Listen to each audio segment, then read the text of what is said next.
So I just wanted to come on here today and just make a quick video compiling my top 5 tips for day-to-day life with the Pavlik harness.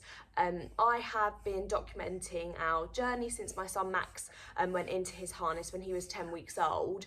He was in it for around 10 weeks and he's actually just come out a couple of weeks ago, but we picked up some really good useful tips along the way, and I just thought I would share them with you just in case you might find them of use. So obviously Max is out of his harness now, so I've roped in our trusty sidekick Teddy to help me demo some of the things that we're going to show today. So my first tip is around sleeping. So one of the biggest things I keep seeing on all of the forums, and I experienced it myself as well, is when baby first goes into the harness, they're quite unsettled when they're sleeping, likely because their legs are essentially being suspended in midair by the harness, which then puts pressure on the chest strap, and there's nothing actually supporting their legs as they can't sit flush against their bed essentially. So one of the tips I picked up was quite simple really. It's essentially just to get a towel or a blanket or something like that. I'll just use this tea towel as it's proportionally in size, and just roll it into a tube and then just slip that beneath baby's legs, and obviously make it thick enough so it's level with where the feet are, and then that just gives a place for the feet to sit, which then takes some of the pressure off the straps and doesn't make baby feel like they're being completely unsupported. I found this really worked, and it was quite a quick fix, so I would definitely suggest giving that one a go in the early days if you're finding that your baby isn't settling or doesn't seem very comfortable when they're lying on their back. So this tip is for your car seat. So when your baby goes into their harness, you likely had your newborn insert and everything like that in your car seat, which you really can't have that easily when your baby goes into the harness, as they sort of restrict the space that you've got for your baby to sit in. So if your baby is small and you have to take the newborn insert out, you may find that your baby doesn't sit very well. So they may not have the right sort of height to be able to have their neck and everything at optimum position, and then if you lift them up, then they don't have support in the bum area. So one of the really good tips I picked up was to fold a blanket into sort of like a square and rectangle type thing. You just pop that in the bottom of the car seat, and this essentially lifts baby up to a better position, so when you strap them in, they're not all curled over in the head, whereas before, if they're sitting further down, their chin might be touched too tight against their chest, which isn't the best sort of position for a baby to be in when they're sitting in a car seat. So by propping them up on the bum side, it gets them into a better position and sort of simulates the position that the newborn insert would give them without having the tightness around the legs, which again comes with those inserts. So that's a really good and again easy one to try.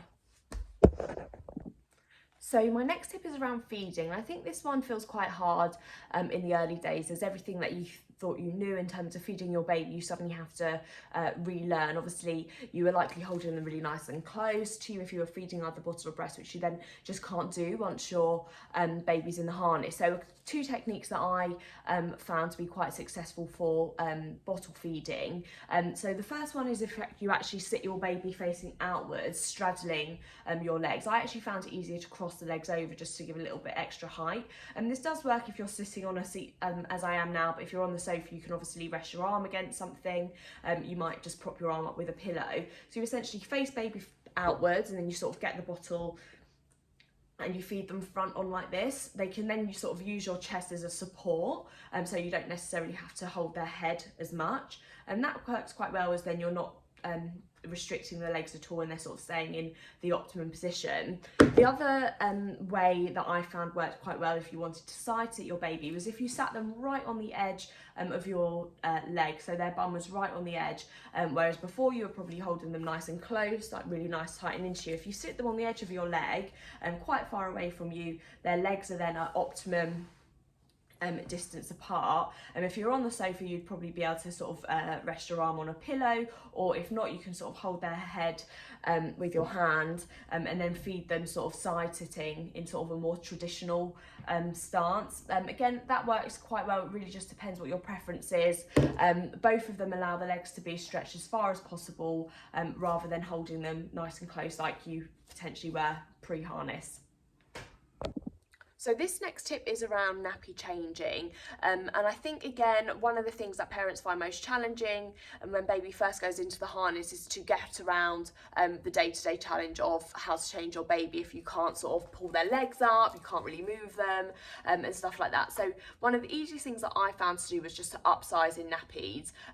That means that you've got a little bit more room in your nappy to be able to pull it. The side straps are bigger, so when you're feeding it through the suspension straps, you're not having to yank the nappy too much, as you've generally just got a bigger nappy to play with. It also means less chance of leakage as well, because if you've got a bigger nappy, they're likely to have a better absorbency as well. Obviously, you've got to make sure it's not gaping at the back. So if your nappy is gaping at the back, a tip that I learned previously, actually not even to do with the harness, is when you're fastening the straps, fasten them on a downward angle.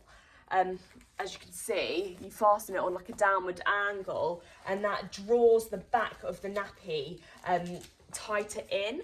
I'll just show you on here. So if you do the nappy sort of like that, it draws the back of the nappy in, so it's a little bit tighter than it would be if you had the straps higher up. So that again would prevent leakage if you think your nappy is slightly too big, but definitely upsizing in the nappy just gives you a little bit more room to feed it through the leg straps without having to move the sort of main part of the nappy around too much. It just makes it a little bit easier.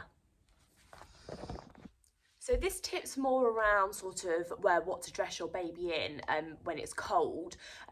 Generally you might put your baby in a pram suit, which is quite hard when your baby's in a harness, as they're generally quite form-fitting, quite tight, quite bulky, which is everything that you don't want when your baby is sort of in the harness. So I came across these Starsuits. You can get them from various places, and they essentially just wrap around your baby like a blanket. They don't have any buttons. You really don't need to pull your baby into them. I'll just show very quickly with Teddy. You just sort of lay your baby on top and very easily just like pop the legs in, just pulls out. They're really quite big, they're stretchy, and they just roll in. You don't have to like pull the legs or anything like that. And these work really, really well for the carrier, for the car seat, for the pram, anywhere where it's, you know, quite tight anyway, and you need something which isn't just a regular blanket. So these work really quite well.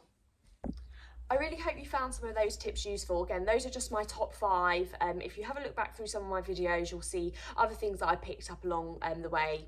My son was in his harness for just over 60 days. So we sort of tried things, found that they didn't work, tried other things. So I tried to share as much as possible, but those are definitely my top 5 things to try if your baby has just gone into the harness and you don't quite know where to start.